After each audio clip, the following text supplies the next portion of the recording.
Natasha Brunish M. Rebusto, and I will be discussing the outbreak of the Philippines-American War, President Emilio Aguinaldo declarations of war on the United States. So, at first, introduction, who, what, when, and where. Who, General Emilio Aguinaldo, first President of the Philippine Republic. What, official proclamations and declarations of war. When, 1899, at Malolos, Bulacan, and Tarlac. So, the declaration was officially issued by General Emilio Aguinaldo. He served as the first president of the First Philippine Republic and was the commander-in-chief of the Philippine Revolutionary Army.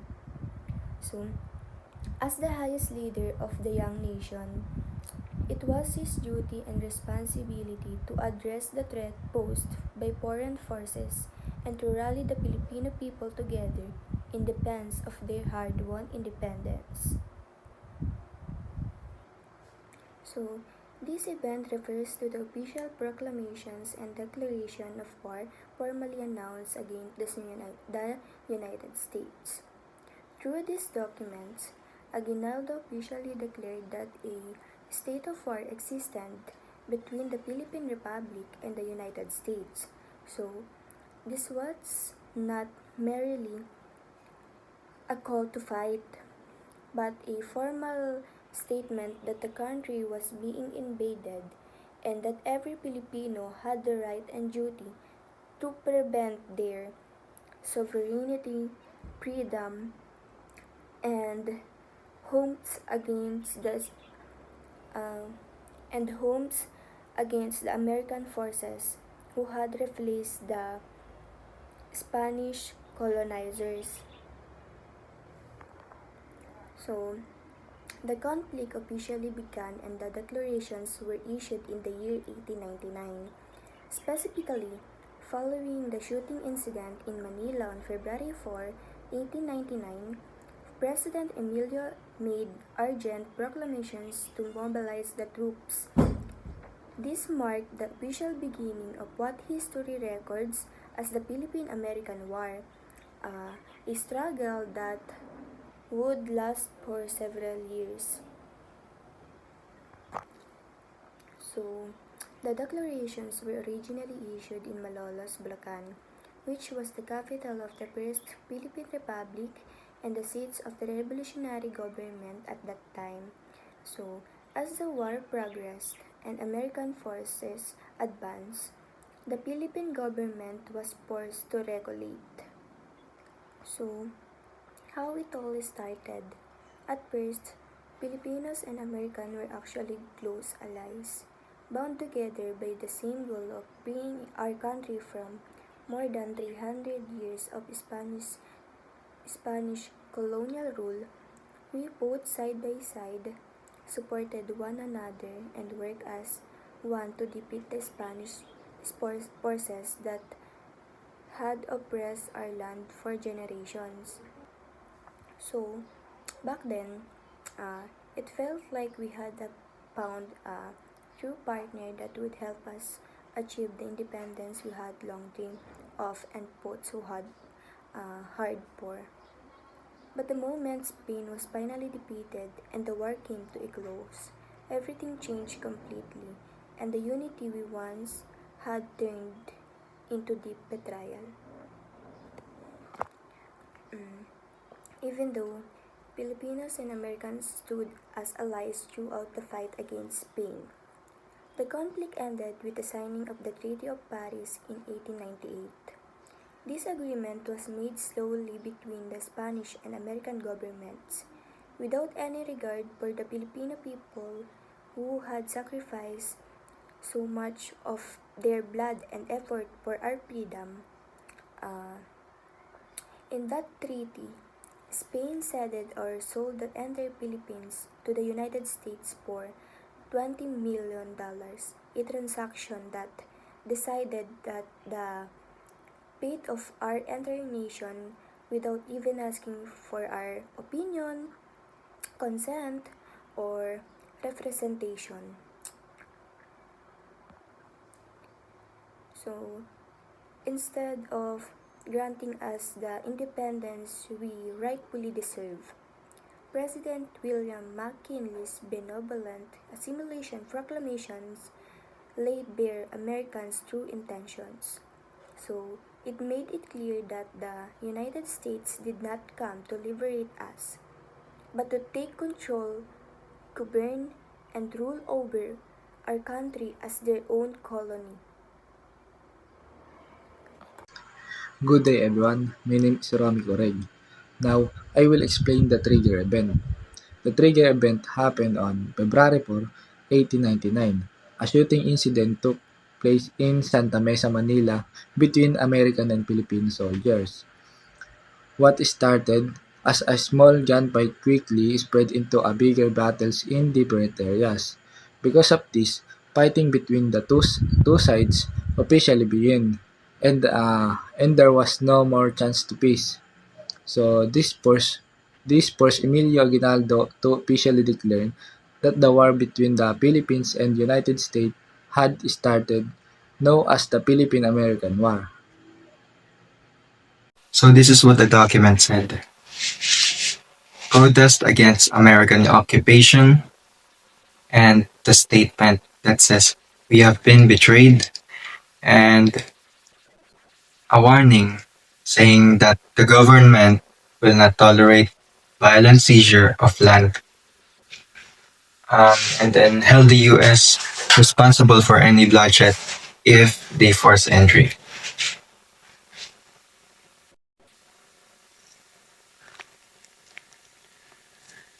Okay, so this is the proclamation issued by Aguinaldo on January 5, 1899. First, it was a strong protest against American occupation. They felt that they were just used by the US to defeat the Spaniards, but in the end, it was they who were colonized.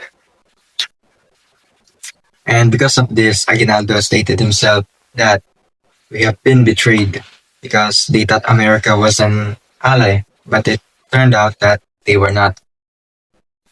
And he also issued a warning that the government would not allow or tolerate the seizure and occupation of their land by force. And most importantly, he stated that if they insisted on entering and colonizing using force, America would be held responsible for any bloodshed or violence that would occur. And This slide talks about the formal declaration of war issued on June 2, 1899. It is the official and legal document that officially started the war between the Philippines and the United States, approved by the Malolos Congress. Before it was announced, it was first discussed and approved by the lawmakers or representatives of the First Philippine Republic who were meeting in Malolos, Bulacan. This shows that the decision to go to war was not made by Aguinaldo alone, but by the whole government together, officially placed the country in a state of war. Before this date, there were already fights, but this document made it clear and official. From this day forward, the United States was legally considered an enemy nation and the Philippines was officially at war. This explains why they declared war. Sovereignty means independence and freedom. They said they were fighting to protect their country, their people, and their homes from being taken over by foreign soldiers. This document is very important because it made the war legal and official, approved by the government, and its main goal was simply to protect the Philippines from being colonized again. This document was written by President Emilio Aguinaldo while he was in Tarlac. It served as an explanation to the world, meaning he wanted other countries and and the international community to understand why the Filipinos were fighting and what was really happening.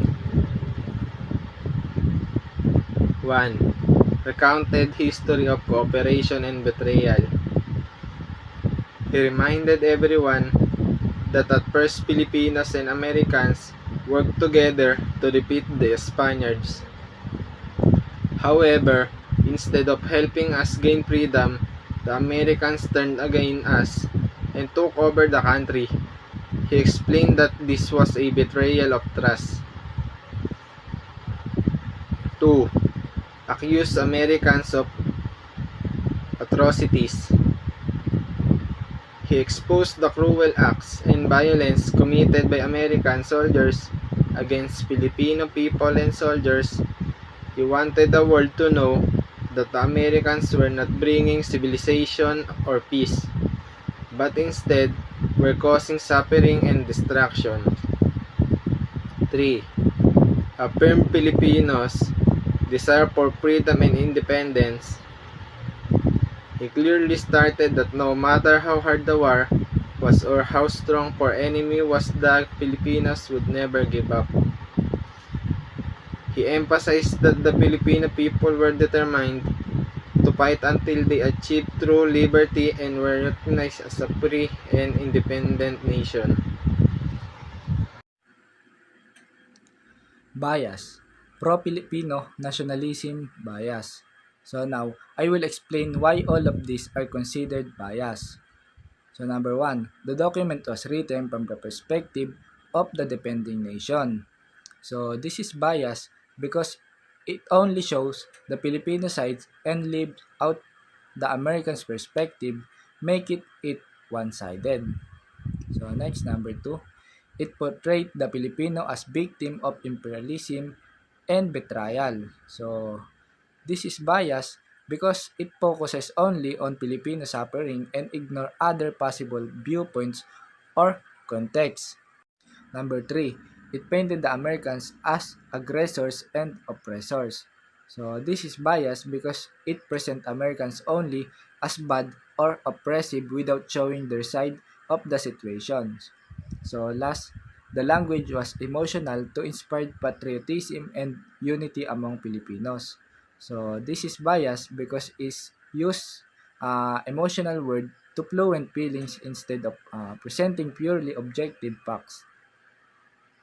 Quote, the Filipino people prefer death to dishonor. President Emilio Aguinaldo. So this quote means that freedom and honor are worth more than the life itself, and they are willing to give up everything to protect them. This is slide 11. Emilio Aguinaldo's declarations were not merely acts of war, but powerful statements of principle. They represented the Filipino people's refusal to be subjugated by any foreign power. It demonstrated that for the Philippines,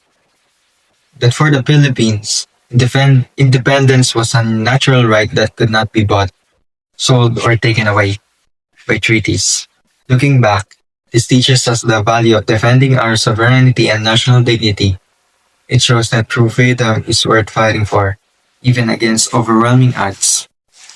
As citizens today, we must appreciate the sacrifices made by our ancestors and carry on their legacy by loving our country and protecting its freedom.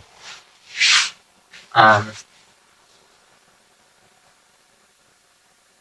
Aguinaldo's declaration symbolizes that we will not allow ourselves to be oppressed by foreign powers. Freedom is our right, and it cannot simply be bought or taken away. As Filipinos today, we must value and protect the freedom that they fought for.